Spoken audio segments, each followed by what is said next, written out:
Assalamualaikum everybody, welcome back to my channel। मेरा नाम है Rehan and today we are here with in your tutorial. तो guys आज हम क्या डिस्कस करेंगे? Today we will discuss fundamental right.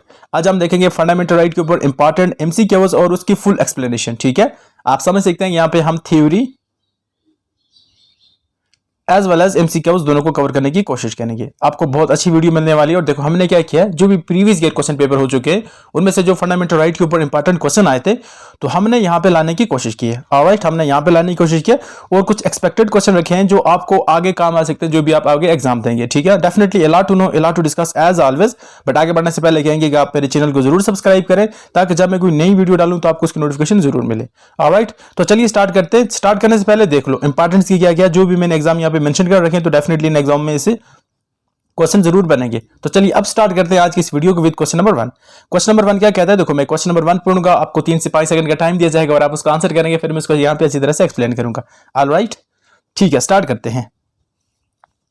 Fundamental right are derived inspiration from which of the following country. ये question ये पूछ रहा है कि जो फंडामेंटल राइट ये कंसेप्ट है हमने किस कंट्री से इसको बारो किया है। तो ऑफकोर्स सबको इसका राइट आंसर पता है, तो इसका राइट आंसर आएगा यूएसए। ठीक है, यूएसए के अंदर इसको क्या कहते हैं? बिल ऑफ राइट कहते हैं। हमने बिल ऑफ राइट से किसको परचेज किया, मतलब किसी को बारो किया? इनफैक्ट हमने बारो किया फंडामेंटल राइट को। ठीक है ना, फंडामेंटल राइट को हमने क्या किया? बिल ऑफ राइट से यूएसए के जो था वहां से हमने इसको बारो किया। और अगर हम रशिया की बात करें तो रशिया से हमने क्या लिया था? 5 ईयर प्लानिंग ली थी, अच्छी तरह से याद रखना। और फंडामेंटल ड्यूटीज ये हमने रशिया से लिया था। ठीक है, आगे बढ़ते हैं नेक्स्ट क्वेश्चन के ऊपर। यहाँ पे आप देख सकते हैं, यहाँ पे मैंने लाने की कोशिश की है। कंकरेंट लिस्ट जॉइंट सेटिंग की बात करें तो हमने ऑस्ट्रेलिया से लाया है। डीपीएसपी की बात करें, directive principle of state policy, ये हमने आयरलैंड से लिया था। ठीक है, और अगर हम देखें तो फंडामेंटल ड्यूटीज की बात करें, मैंने अभी बताया तो हमने किससे लिया था? यूएसएसआर से। And parliamentary government of system जो हमने लिया वो कहां से लिया? यूके से लिया।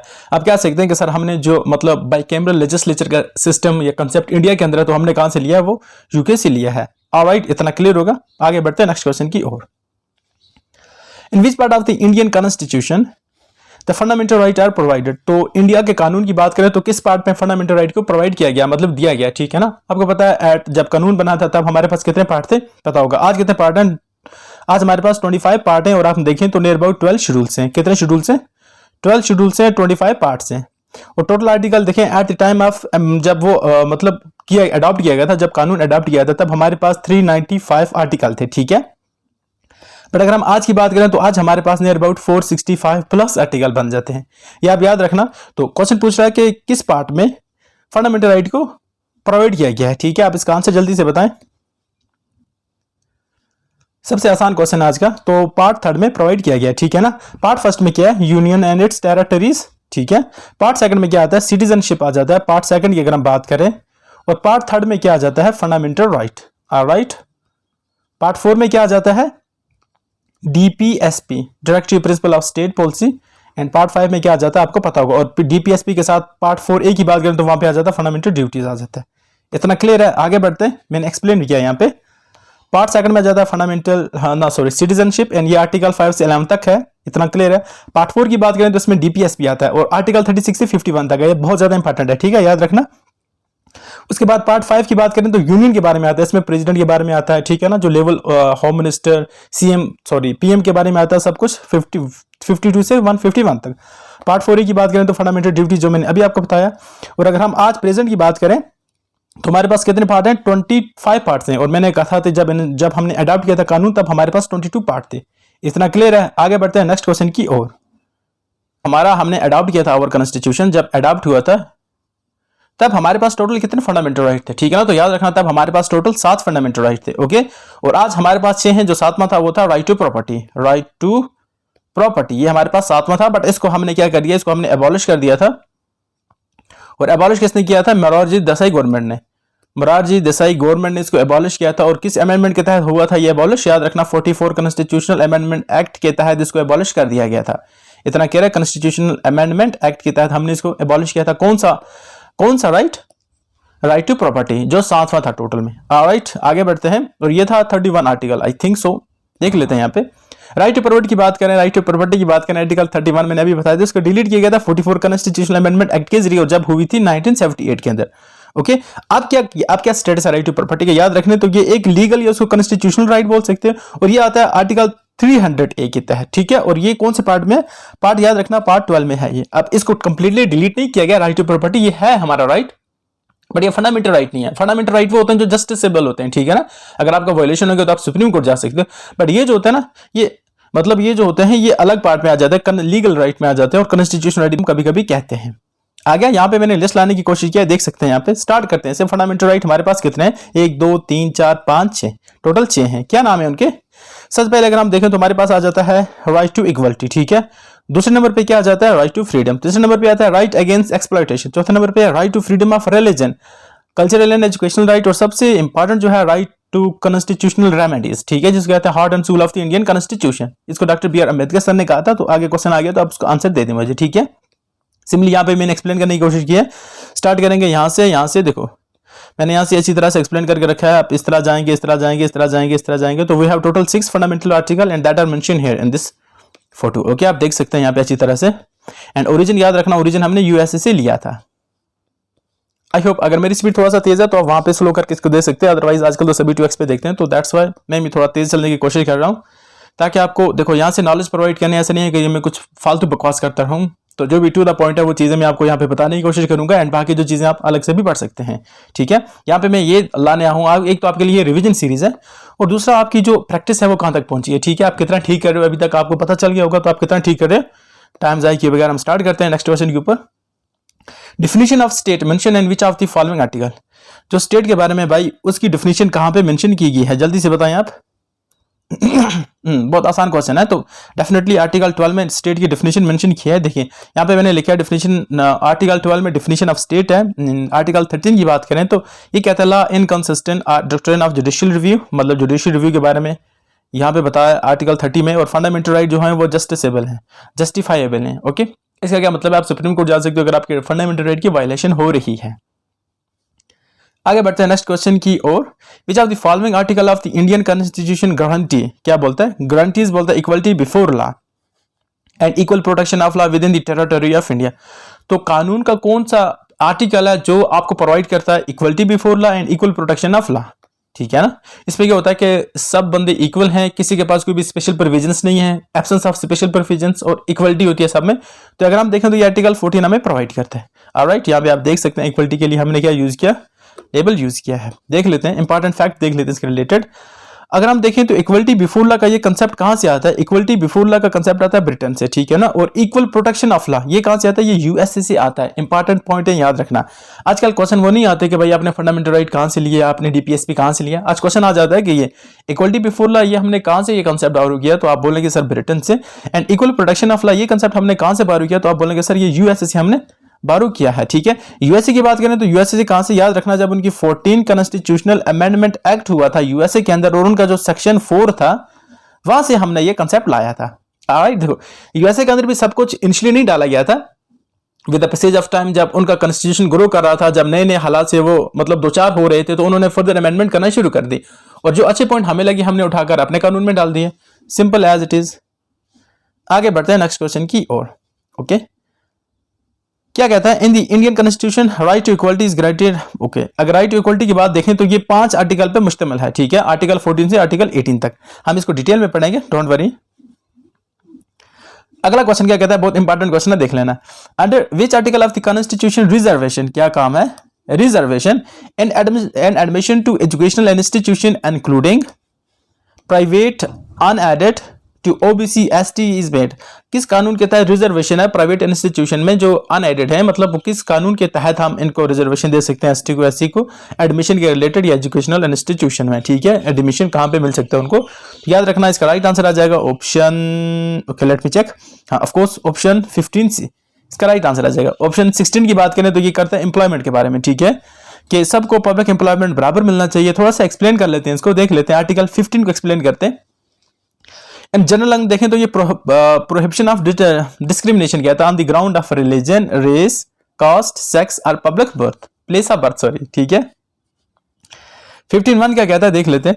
The state shall not discriminate against any citizen on the ground of only religion, race, caste, sex, place of birth or any other. For example अगर गवर्नमेंट कोई भी मतलब कोई भी अगर लाती है, नई पॉलिसीज लाती है, तो वो सब के लिए होगी, ठीक है ना, उसमें भेदभाव नहीं किया जाएगा। On the basis of religion, race, caste, sex and other thing. ठीक है, सब के लिए होगा। आर्टिकल 15(2) क्या कहता है? No citizen shall on the ground only of religion, race, caste, sex, place of birth or any of them be subject to any disability, liability, restriction or condition with regard to, देखो, access to shop, public restaurants, hotel, place of public and entertainment. कहता है कि किसी भी व्यक्ति को on the basis of religion, caste, sex, place of birth हम restrict नहीं कर सकते किसी शॉप में घुसने से। मतलब पहले जमाने में क्या होता था, बहुत ज्यादा डिस्क्रिमिनेशन होती थी। ठीक है, जो लोअर कास्ट के लोग थे सॉरी गाइस, जो लोअर कास्ट के लोग थे उनको मतलब रिस्ट्रिक्ट किया जाता था, जो जो शॉप्स होती थी मोस्टली, या जो रेस्टोरेंट्स होते थे, या जो सिनेमा हॉल होते थे, इनफैक्ट वहां भी इनकी एंट्री बैन थी। तो अब कानून क्या कहता है कि अगर किसी भी व्यक्ति को इस बेसिस पे किसी जगह से जा रहा है, only on the basis of his caste, only on the basis of his race, religion या कलर की वजह से, तो वो सुप्रीम कोर्ट जा सकता है और ये बोल सकता है कि सर मेरा फंडामेंटल राइट वायलेट हुआ है, तो आप मुझे इसका जस्टिस दे। ठीक है, तो अब सब के लिए क्या इक्वलिटी है और किसी भी भेदभाव में किसी को नहीं परखा जाएगा। ये इंपॉर्टेंट पॉइंट है। 15(2)A की बात करें तो शॉप मैंने अभी बताया, एंटरटेनमेंट प्लेसेस। और 15(2)B की बात करें तो ये क्या कहता है, इसको भी देख लेते हैं एक नजर। 15(2)B कहता है use of well, tanks, bathing ghats, roads, place and. आप सभी को पता है कि अगर हम एंशिएंट मतलब पहले की बात करें, एंशिएंट की बात ज्यादा नहीं करते हैं, 1800 या 1900 की बात करें तो हमारे जो लोअर कास्ट इंडिया में प्रिवेल करती है, तो वहां पे उनके लिए बहुत ज्यादा जुर्माना तरीके यूज किए जाते थे। ठीक है ना, उनको ना पानी पिया जाता था, मतलब बहुत बहुत कुछ उनके साथ बुरा सलूक किया जाता था। तो इसी को प्रोटेक्ट करने के लिए हमारे कानून ने क्या किया कि सब इक्वलिटी ला दी। ठीक है ना, कोई कहीं से भी पानी पीना चाहे तो वहां से आराम से पानी पी सकता है, कोई किसी रोड पे चलना चाहे तो वहां से आराम से चल सकता है। ठीक है ना, on the basis of his birth उसको जज नहीं किया जाएगा, on the basis of his colour उसको जज नहीं किया जाएगा, on the basis of his religion उसको जज नहीं किया जाएगा। ठीक है, सबके लिए इक्वल है कानून के अंदर, और ये ब्यूटीफुल कानून है इंडिया का। उसके बाद आप सभी ने देखा, तो उसके बाद अगर हम देखें यहां पे भी आप देखेंगे, हाँ, और ये इंपॉर्टेंट याद रखना कि कानून अगर रिजर्वेशन बनाना चाहे, डिस्क्रिमिनेशन करना चाहे ऑन सर्टेन ग्राउंड, अगर वो वुमेन्स अपलिफ्टमेंट के लिए या चिल्ड्रन या एसटी एससी के लिए अपलिफ्टमेंट करना चाहे, जिसे कहते हैं पॉजिटिव डिस्क्रिमिनेशन, तो वो कर सकती है, गवर्नमेंट को ये अलाउड है। ठीक है, वो 15(3) में मेंशन है। आगे बढ़ते हैं नेक्स्ट क्वेश्चन के ऊपर। नेक्स्ट क्वेश्चन क्या कहता है, who among the following article of the constitution of India abolish the untouchability. बहुत बहुत बहुत बड़ा एक गुनाह चल रहा था इंडिया के अंदर अनटचेबिलिटी का। तो ये बोलता है कि कानून के किस हिस्से में अनटचेबिलिटी को बैन किया गया है। ठीक है, तो इसका राइट आंसर किया जाएगा आर्टिकल 17। अगर आप आर्टिकल 17 पढ़ोगे तो वहां पे क्या लिखा गया है कि जो अनटचेबिलिटी है उसको टोटली बैन किया गया है। ठीक है, अगर वो कोई प्रैक्टिस करेगा या सोचेगा भी तो उसको भी उसके खिलाफ एक्शन किया जाएगा। 18 क्या कहता है, तो एबॉलिशन ऑफ टाइटल्स। ठीक है, टाइटल को एबॉलिश करने का। और अगर हम देखें तो टाइटल बहुत ज्यादा होते हैं, बट जो मेरिट बेस पे होते हैं, जिस तरह मिलिट्री पे लोग जाते हैं या एकेडमिक पे जाते हैं, तो उनको किसमें 80 की कैटेगरी में नहीं लाया जाएगा। ठीक है, एंड रिसेंटली मैं ये स्टडी कर रहा था कि जो आप मतलब ये जाते हो भारत रत्न लेते हो या बाकी जो भी इंडिया के प्रेस्टिजियस अवार्ड है, ये आप अपने मेरिट पे लेते हो। ठीक है ना, तो बाय बर्थ जो भी अवार्ड आपको मिलेंगे आप उसको क्या करोगे, प्रोहिबिट है, मतलब आप वो यूज नहीं कर सकते। बट अगर आप अपने मेरिट पे कोई अवार्ड लाते हो तो वो आप यूज कर सकते हो। इसके अलावा अगर आपको फॉरेन गवर्नमेंट अगर कोई अवार्ड देती है तो आप वो नहीं एक्सेप्ट कर सकते जब तक आप अपनी गवर्नमेंट से कंफर्म ना करवा लें। ठीक है, आगे बढ़ते हैं, इसको थोड़ा सा और देख लेते हैं। यहाँ पे मैंने डिटेल में लाया, देखो ये पेज आपको अभी आगे भी मिलता रहेगा, तो इसको देख लेते हैं। हमारे पास टोटल 6 फंडामेंटल राइट हैं, और देखो कहां से। राइट टू इक्वलिटी की बात करें तो ये 14 से 18 तक है। ठीक है, राइट टू फ्रीडम की बात करें तो ये 19 से 22 तक है। राइट अगेंस्ट एक्सप्लॉयटेशन की बात करें 23-24 है। Right to freedom of religion बहुत इंपॉर्टेंट आर्टिकल है, ये 25 और 26 है। और यही आर्टिकल, यही जो सेट ऑफ आर्टिकल है, ये इंडिया को सेक्युलर बनाता है। ठीक है, although the secular road is added in the constitution in 1947 constitutional amendment हमने सेक्युलर एंटर कर दिया था। बट अगर हम देखें वो किस बेसिस पे ये था, आर्टिकल इस पे right to freedom of religion article 25-28 में जो मेंशन है, इस बेसिस पे हमने किया था। कल्चरल एजुकेशन राइट देखें तो आर्टिकल 29-30 में, and right to constitutional remedies article 32। I hope इतना क्लियर होगा आपको। आगे बढ़ते हैं नेक्स्ट क्वेश्चन की ऊपर। In the Indian constitution the right to freedom is granted by the 4 article which are. देखो राइट टू फ्रीडम की बात करें तो वो 4 आर्टिकल हमें प्रोवाइड करते हैं। तो बताओ कौन से वो 4 आर्टिकल हैं, जल्दी से बताएं। राइट टू फ्रीडम,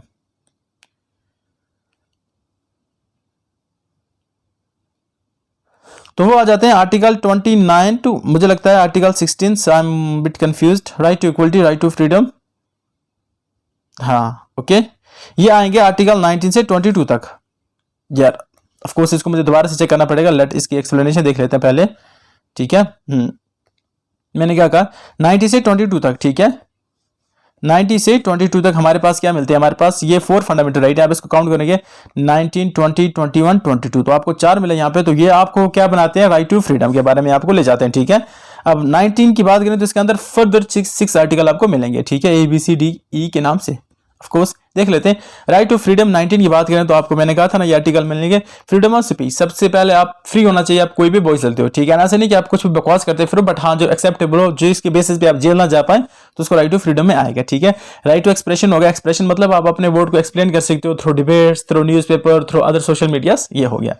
उसके बाद जब आपने स्पीच की, एक्सप्रेशन की, तो उसके बाद आप क्या बनाओगे, ग्रुप्स बनाओगे अपने, ठीक है ना, असेंबली बनाओगे।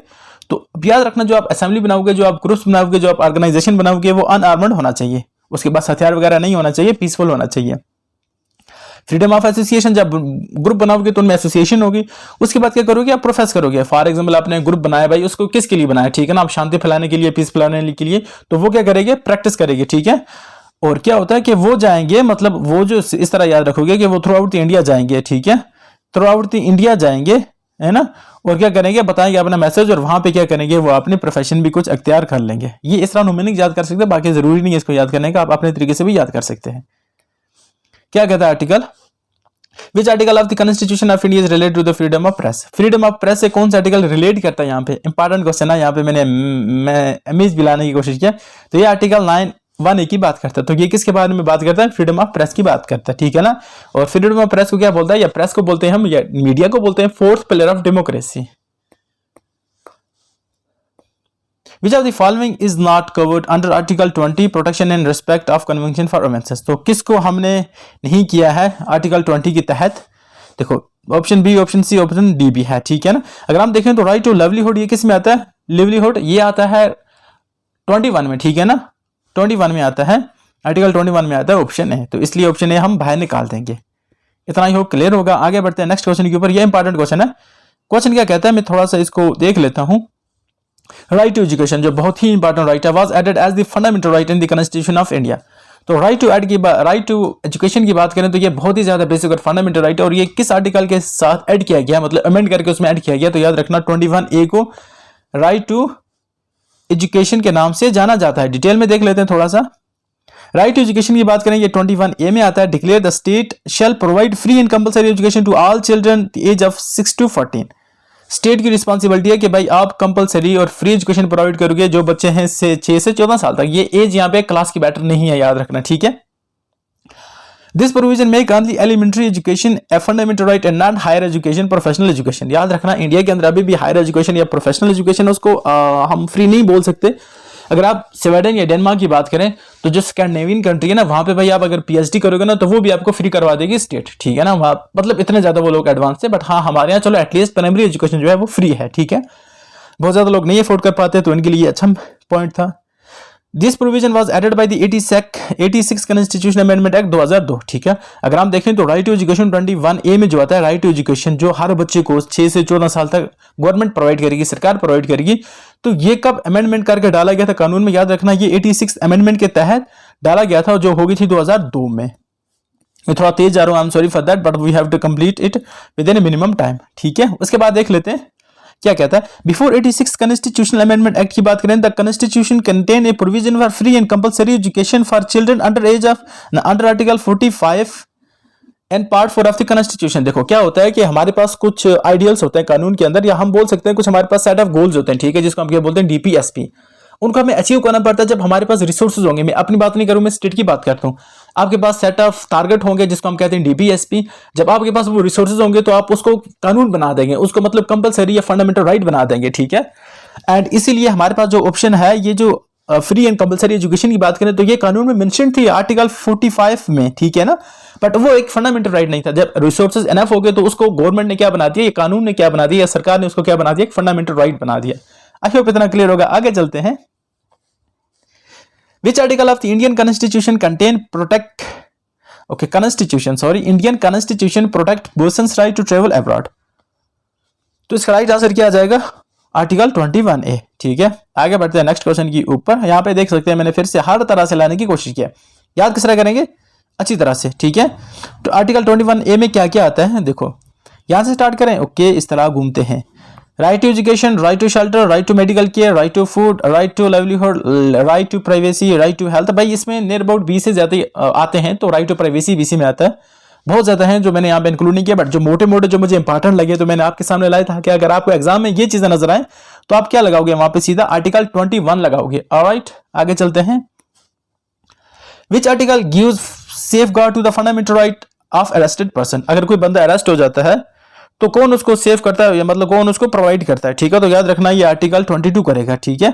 आर्टिकल उसको प्रोटेक्शन प्रोवाइड करता है अगर कोई भी बंदा अरेस्ट हो जाता है, ठीक है। देखो नोमेन क्या याद रखोगे, देखो 2 + 2 क्या हो गया 4, मतलब 24 इसको पढ़ सकते हो, मतलब उस बंदे को 24 आवर के अंदर आपको मैजिस्ट्रेट के सामने लाना होगा, तो योगी ने उसकी प्रोटेक्शन। तो इस तरह मैंने याद रखा है 2 + 2, याद रखा ना। अगर the article provide that it is the right of the arrested person to be presented before the magistrate within 24 hour of its arrest. अगर कोई भी बंदा अरेस्ट हो जाता है तो वो उसका फंडामेंटल राइट है भाई कि उसको मैजिस्ट्रेट के सामने आप प्रोवाइड करो विद इन 24 आवर, ठीक है।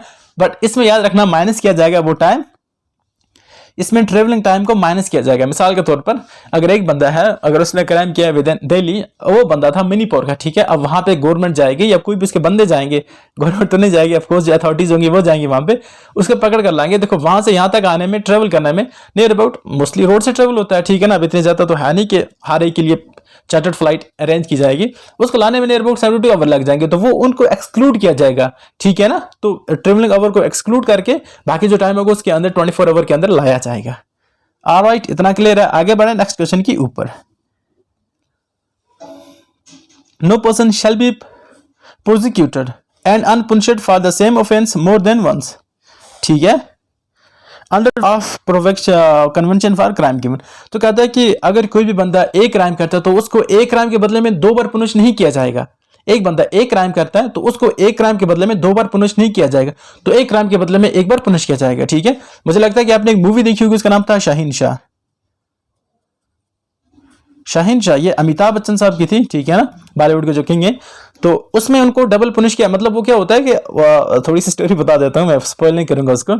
क्या होता है कि उनको पुनिश किया जाता है एक ऐसे ऑफेंस पे जो उन्होंने की नहीं होता, ठीक है। मतलब एक ऐसा गुना होता है, उसको मर्डर का इल्जाम उनके ऊपर होता है, बट बंदा जिंदा होता है और उसको फंसाया जाता है उसमें, ठीक है।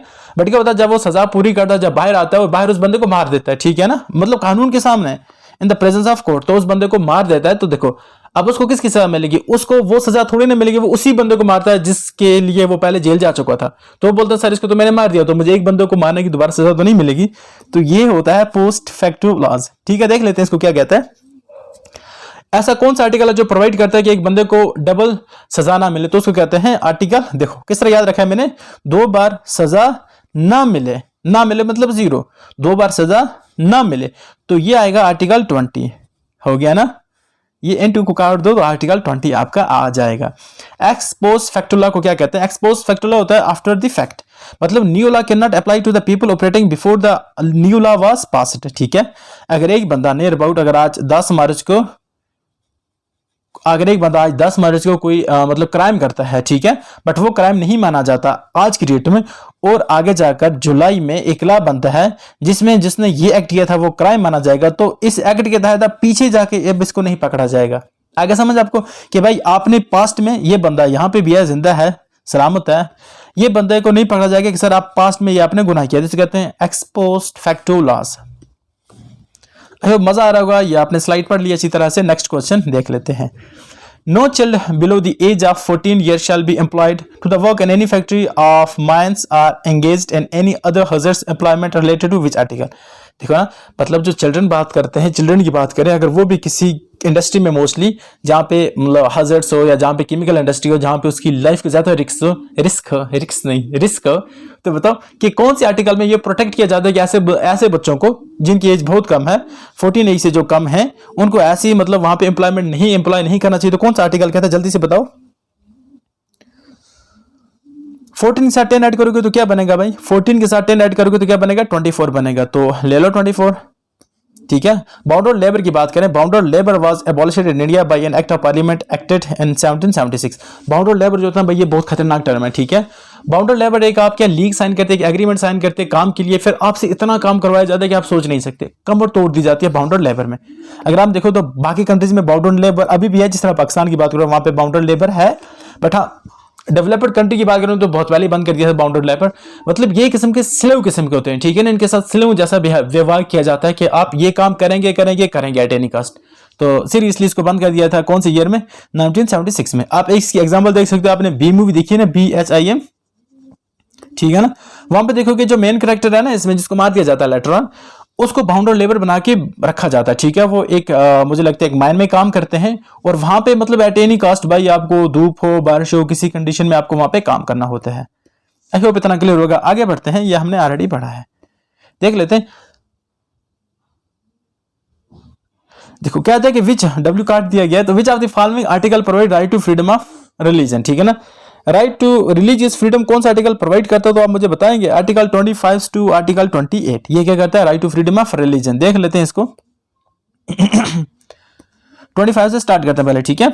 Freedom of conscious and free profession practice and propagation of religion. आपको क्या देखो, free conscious and free profession practice and propagation of religion. देखो यहाँ पे एक पॉइंट याद रखना कि आप किसी भी अपने रिलीजन को प्रोपोगेट कर सकते हो। अब कन्वर्जन का क्या मसला, अब आजकल चल रहे हैं ना, कन्वर्जन पे बहुत ज्यादा आ चुके हैं, बट आप फोर्सफुली नहीं कन्वर्जन कर सकते। अगर आपके प्रोपोगेशन से कोई कन्वर्ट होता है तो इट्स ओके, बट आप फोर्सफुली किसी को नहीं कर सकते, कन्वर्ट नहीं कर सकते, हाँ पीसफुली, ठीक है। आर्टिकल 26 की बात करें तो freedom of manage religious affair, आप अपने रिलीजियस अफेयर खुद मैनेज कर सकते हैं, आपका अपना बोर्ड होगा तो इसमें कोई टेंशन नहीं है, हाँ वो थोड़ा सा ठीक होना चाहिए। आर्टिकल 27 की बात करें तो वो ये क्या कहता है, freedom as to payment of taxes for promotion of any religious.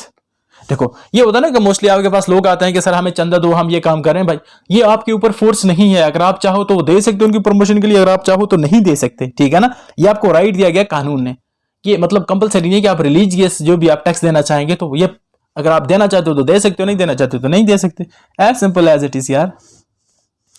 पूरा मैंने देख रखा है यहाँ पे, आर्टिकल मैंने आपको अच्छी तरह से समझाया। देख लेते हैं आर्टिकल 25 गारंटीज, ठीक है। ये इंपॉर्टेंट नॉलेज में क्या मिला, under this provision Hindus are constructed as including the people profession the Sikhs Jain Buddhist. याद रखना कि जो हिंदू टर्म है ना, हिंदू टर्म में सब आ जाते हैं, सिक्स की बात करो, जैन्स की बात करो, बुद्धिस्ट की बात करो, तो ये कलेक्टिवली क्या कहते हैं, हिंदू में आ जाते हैं, याद रखना। इनको स्पेशल माइनॉरिटीज नहीं समझा जाता, minorities Muslims, Jews and Parsis and क्या बोलेंगे उनको, जो ज्यूज हैं उनको मानते हैं, ठीक है, उनको मतलब माइनॉरिटीज माना जाता है। ऑलराइट, आगे बढ़ते हैं नेक्स्ट क्वेश्चन के ऊपर। तो which of the article of the Indian constitution guarantees the minorities guarantees the right of minorities to establish and administer educational institution and choice। तो ये कानून मतलब माइनॉरिटीज अपने मर्जी से इंस्टीट्यूशन ओपन कर सकते हैं, तो ये कौन से आर्टिकल 29 में ये मेंशन किया गया, ठीक है। देख लेते हैं क्या कहते हैं। Article 29 Indian constitution guarantees the protection against the minorities which include the right to abolish and minister educational institution, ठीक है, उनको कानून प्रोटेक्शन प्रोवाइड कर रहा है। इतना क्लियर है, ये बहुत ज्यादा इंपॉर्टेंट क्वेश्चन है। Who said article 32 is the soul of the Indian constitution. कौन है जो कहता है कि जो आर्टिकल 32 है भाई वो असली रूह है इंडियन कॉन्स्टिट्यूशन की। जब तक ये नहीं होगा तब तक हमारा जो पार्ट थर्ड है वो किस्म का डेड है, तो जो सेपरेट है वो आर्टिकल 32 है। तो वो कहते थे डॉक्टर BR अम्बेडकर साहब, मोस्ट ऑनरेबल जो personality on the entire planet, उनमें से एक आते हैं डॉक्टर BR अम्बेडकर, ठीक है ना, ठीक है ना। There are many but among those doctor BR Ambedkar is one of the great personality, ठीक है, उन्होंने ये टर्म दी थी आपको। आगे बढ़ते हैं, देखो टाइप ऑफ रिट्स की बात करें, रिट्स, ठीक है, हमने रिट्स कहां से लिया, ये बात याद रखो, ये हमने लिया है यूके से, ओके, ये कंसेप्ट हमने लिया था। हमारे पास 5 तरह के रिट्स होती हैं, याद रखना 5 types, habeas corpus, mandamus, prohibition, certiorari and quo warranto. देखो इसको प्रोनाउंसिएशन थोड़ा सा गलत भी हो सकती है, बट हाँ यू हैव टू इग्नोर। आगे चलते हैं, काम की बात करते हैं, ठीक है। काम की बात क्या है कि टाइप ऑफ रिट, इनकी मीनिंग क्या और पर्पस किसके लिए यूज होता है। हैबस कॉर्पस की बात करें तो ये होता है टू हैव द बॉडी, भाई बॉडी मेरे सामने पेश करो, ठीक है। किसके लिए यूज होता है, to release a person who has been detain unlawfully, याद रखना अनलॉफुली, कोई प्राइवेट या कोई मतलब प्राइवेट कस्टडी में है या प्रिजन में है या गवर्नमेंट के पास है या पुलिस के पास है, तो इसमें क्या होता है कि उस बंदे को हाजिर किया जाता है कानून के सामने, कोर्ट के सामने। मैंडेमस की बात करें तो मैंडेमस कहते हैं उल्टा, किसका उल्टा,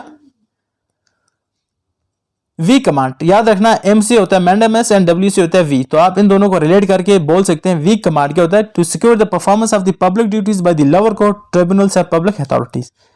नेक्स्ट क्या होता है, सर्टोरेरी की बात करें, टू बी सर्टिफाइड, क्या बोलता है, to be certified or to request the order of already passing an inferior tribunal, मतलब जो अगर इंफीरियर कोर्ट ने कोई ऑर्डर पास किया तो उसको ऑलरेडी ये क्वैश कर सकते हैं, ठीक है ना। प्रोहिबिशन की बात करें तो ये हाई कोर्ट या सुप्रीम कोर्ट प्रोहिबिट करता है लोअर कोर्ट को कि आप इस जज को क्या करें, ना सुनाएं, या इस जजमेंट को अपना सुनाएं या फर्दर ट्रांसफर कर दें। इसका यही मतलब, आई होप ये आगे होगा समझ आपको। Which of the following article restrict the fundamental right of the member of the armed forces? तो armed forces के जो मेंबर होते हैं कौन सा आर्टिकल उनको रिस्ट्रिक्ट कर रहा है? तो याद रखना आर्टिकल 33। ये थोड़ा सा डिफिकल्ट क्वेश्चन है, याद रखना, ये ऐसे क्वेश्चन नहीं पूछे जाते, बट हाँ मैंने लाने की कोशिश की है। तो आर्टिकल 33 देखें तो ये प्रोहिबिट करता है या ये रिस्ट्रिक्ट करता है फंडामेंटल राइट किसके? आर्मड फोर्सेस के। और आर्टिकल 34 की बात करें तो ये करता है restrict the fundamental right while martial law. अगर मार्शल लॉ में है तो आर्टिकल 4 के तहत फंडामेंटल राइट रिस्ट्रिक्ट हो जाते हैं। किस पार्ट को इंडियन कॉन्स्टिट्यूशन के मैग्ना कार्टा कहा जाता है? मैग्ना कार्टा कहा जाता है पार्ट 3 को। किसको कहा जाता है? आर्टिकल 12 से 35 अगर हम देखें ये पार्ट 3 में आता है और इसको फंडामेंटल राइट करते हैं जो जस्टिसेबल हैं और इनको मैग्ना कार्टा कहा जाता है। आई होप इतना क्लियर होगा। आगे बढ़ते हैं नेक्स्ट क्वेश्चन के ऊपर, and the next question is on which of the following day United nation general assembly ratified it's universal declaration on human right? United nation ने एक ट्रीटी या एक यूनिवर्सल डिक्लेरेशन पब्लिश की थी और वो थी किस बेस्ड? ह्यूमन राइट के ऊपर बेस्ड थी। और उन्होंने कब ये पब्लिश की थी? तो बहुत इंपॉर्टेंट क्वेश्चन है भाई। चलो आपके पास 5 सेकंड आंसर दो इसका। तो ये किया गया था 10 दिसंबर 1948 के अंदर। देख लेते हैं। The guardian of fundamental rights judiciary, president of India can be dismisses fundamental right during emergency. तो इमरजेंसी के दौरान क्या हो सकता है? फंडामेंटल राइट को प्रोहिबिट किया जा सकता है। ऑलराइट, इतना है समझ आपको। Right of property was removed from the list of fundamental right during the rule of. देखो राइट टू प्रॉपर्टी जो थी ना हमारी फंडामेंटल राइट थी, मैंने स्टार्टिंग में आपको बता दिया था, उसको काटा गया था, मतलब फंडामेंटल राइट की कैटेगरी से ड्रॉप करके दूसरी कैटेगरी में लाया गया था। तो किस गवर्नमेंट के तहत किया गया था? वो याद रखना, वो किया गया था मोरारजी देसाई गवर्नमेंट के तहत। और ये कब हुआ था? 44 कॉन्स्टिट्यूशनल अमेंडमेंट एक्ट के तहत उसको क्या बनाया गया था? एक लीगल या कॉन्स्टिट्यूशनल राइट बना दिया गया था। यहाँ पे आपको मेंशन्ड है। और ये कब किया गया था? याद रखना 1978 में। ओके, 44 कॉन्स्टिट्यूशन अमेंडमेंट एक्ट के तहत। Next question, the golden triangle of fundamental right refer to. जो गोल्डन ट्रायंगल है ना फंडामेंटल राइट, उसको किस तरह रिप्रेजेंट करते हैं? उसको करते हैं आर्टिकल 14, 19 और 21 से। यहाँ पे मैंने ड्रा करके रखी है तो आप इसको देख सकते हैं। गोल्डन ट्रायंगल है ना। एक ट्रायंगल क्या होती है? ट्रायंगल के 3 वर्टिसेस होते हैं, 3 साइड्स होते हैं एंड 3 एंगल होते हैं। तो ये हमारे पास बन के गोल्डन ट्रायंगल है। आर्टिकल 40 ये साइड है, आर्टिकल 21 ये साइड है और आर्टिकल 19 ये साइड है। आर्टिकल ये सब आपको पता है, 40 किसके रिलेटेड है, 21 किसके रिलेटेड है एंड 19 किसके रिलेटेड है। आई होप आगे बढ़ते हैं नेक्स्ट क्वेश्चन के ऊपर। अच्छी तरह से आपको पता है ये, हमने नहीं इंपॉर्टेंट है यहाँ पे तो इसलिए। Fundamental right is not available to foreigners. कौन सा फंडामेंटल राइट है जो फॉरिनर्स को नहीं दिया जाता? जल्दी से 4 ऑप्शन पढ़े और मुझे आंसर चाहिए भाई। तो इसका राइट आंसर आ जाएगा option C, protection of language, script and culture of minorities. तो ये फंडामेंटल राइट जो है ये फॉरिनर्स को नहीं दिया गया है। Fundamental right available to both, मतलब foreigner as well as Indian को जो फंडामेंटल राइट दिए गए हैं वो क्या है? इसे आसान आप याद रखोगे। जो नहीं दिए गए, जो fundamental right only to citizen, याद रखना 15, 16, 19, 29, 30। कैसा याद रखा है? 15, 16, 19, उसके बाद जंप 29 और 30।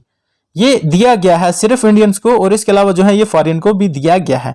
आर्टिकल 40 फॉरेन को, आर्टिकल 20, 21 ए बहुत इंपॉर्टेंट आर्टिकल, एंड 22 भी फॉरेन को दिया गया है। मतलब 22 का क्या मतलब है? 2 and 2 हो गया 4, मतलब 24। कोई भी अरेस्ट किया जाता है उसको 24 आवर के अंदर किस में जमा करना है? कानून के अंदर जमा करना है, ठीक है। 20 क्या कहता है? किसी को भी डबल पनिशमेंट नहीं होगी, तो 20 0। थोड़ा सा डिटेल में देख लेते हैं। क्वेश्चन है available to fundamental right available to both citizens and the foreign except enemy alien. Enemy alien का वो मतलब नहीं है जो आसमानों से आए हैं। एलियन का मतलब है कि मतलब फॉरेनर, ठीक है। और एनिमी एलियन क्या हो गया? ऐसी, देखो मतलब ऐसी कंट्री जिसके साथ करंटली हमारी जंग चल रही हो। मतलब एक कंट्री की अगर किसी और कंट्री के साथ जंग चल रही हो तो उसके जो सिटीजन्स हो गए उनको एनिमी माना जाता है या एनिमी एलियन माना जाता है। करंटली अगर हम देखें तो इंडिया का कोई भी एनिमी एलियन नहीं है।